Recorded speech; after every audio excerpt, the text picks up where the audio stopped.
The Heart River, running through Yukon's Peel watershed. The vast wilderness has huge deposits of coal, gas and minerals. Aaron Vincent Elkheim for The New York Times. Over the Heart River, Yukon Territory, the indigenous groups thought they had reached a deal. A vast landscape in the north of Yukon Territory would be mostly set aside for preservation, with only a small percentage allotted to industrial development. But then the Yukon government decided to push aside this recommendation, agreed to by a joint government-indigenous commission. Instead, it favored far more development in the wilderness, which has huge deposits of coal, gas and minerals, including 18 billion tons of iron ore claimed by Chevron, the American petroleum giant. Now the 26,000 square miles of the Peel watershed, an area larger than the state of West Virginia where mountain sheep graze on the sides of snow-capped peaks, and grizzlies and wolves hunt caribou and moose along the banks of 6 pristine rivers, is at the heart of a legal battle before Canada's Supreme Court. Its resolution could not only dictate the future of the watershed, but also redefine the legal relationship between Indigenous people and the country's provincial and territorial governments under treaties they have signed in recent decades.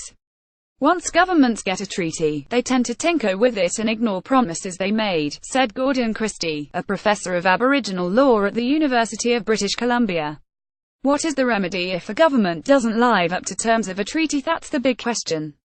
Simon Mervyn, chief of the Natchoniacdun First Nation, which sued the Yukon territorial government over how much of the watershed should be open to industrial development.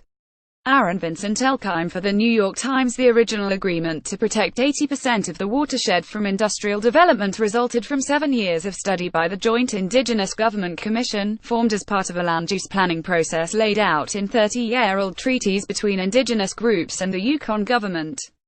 The modern treaties, known officially as final agreements, were supposed to give 3 indigenous groups, known as First Nations, in the Yukon a voice in deciding the fate of the watershed, one of the largest stretches of wilderness left in North America. The government says the recommendation from the Commission is simply that, a recommendation and not binding. But the First Nations say the treaties are meaningless unless the recommendation is upheld. At stake, they say, is how much influence Canada's original inhabitants will have over land and natural resources in their traditional territories.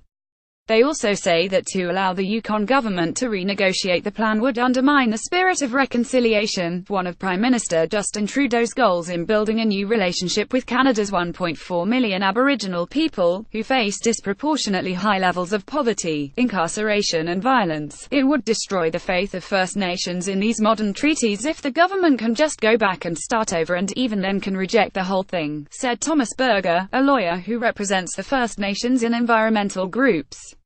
The Yukon government argues that the territory's elected officials should have the final say over the region's future. The case has drawn widespread attention from industry groups and environmentalists. Mother Nature has given us many gifts: beautiful rivers, the land they flow through, the mountains and the trees that we can see, but we should not forget that she also gave us minerals that allow us to live in a modern society, Mike Burke, the president of the Yukon Chamber of Mines, said in a statement. Removal of large areas of land to mineral exploration will never allow us to make proper land use decisions. Environmentalists say that Canada's legal system is flawed, because it ends up favoring resource extraction. A decision against the indigenous groups would reinforce this argument. Canada's laws are gold rush laws, said Devin Page, the executive director of EcoJustice, a non-profit organization based in Vancouver.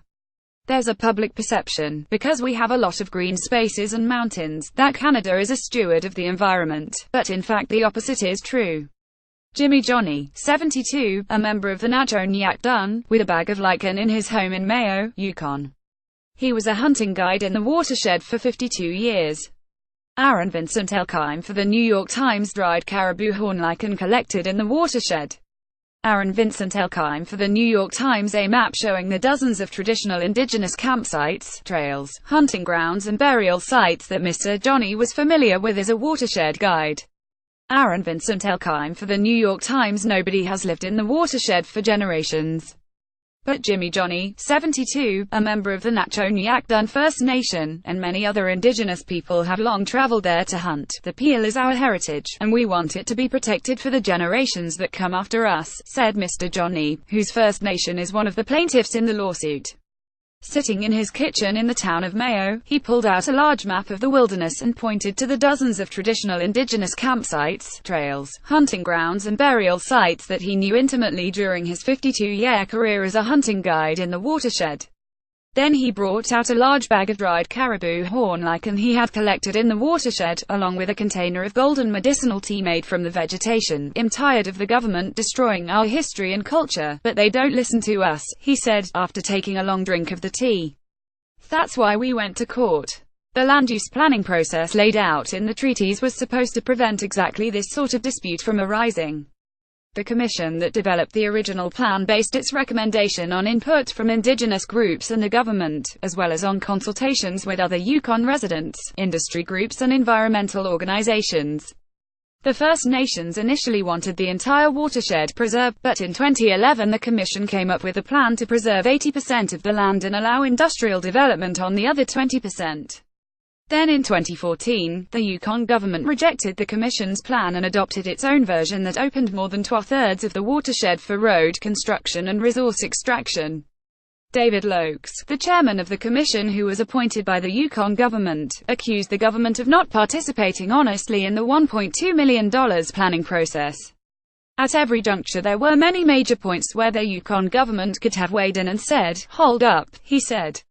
But they never did that.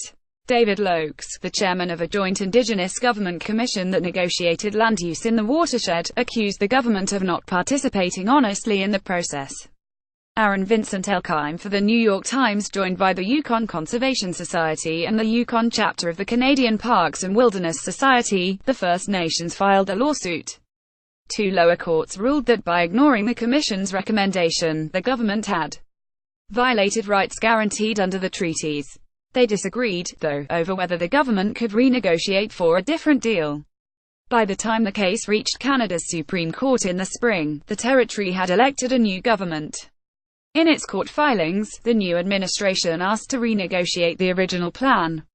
And with an eye on other parts of Yukon that have yet to go through the planning process, the government also argued that it should retain the right to reject the final outcome. The Supreme Court could decide that not only are governments legally bound by the terms of modern treaties but also that they can't count on getting a second chance if they breach those obligations, said Martin Olshinsky, an environmental law professor at the University of Calgary.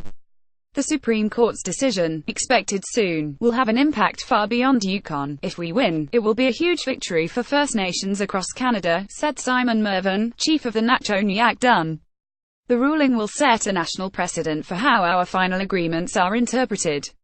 The Blackstone River, running through Yukon's Peel watershed, which is larger than West Virginia.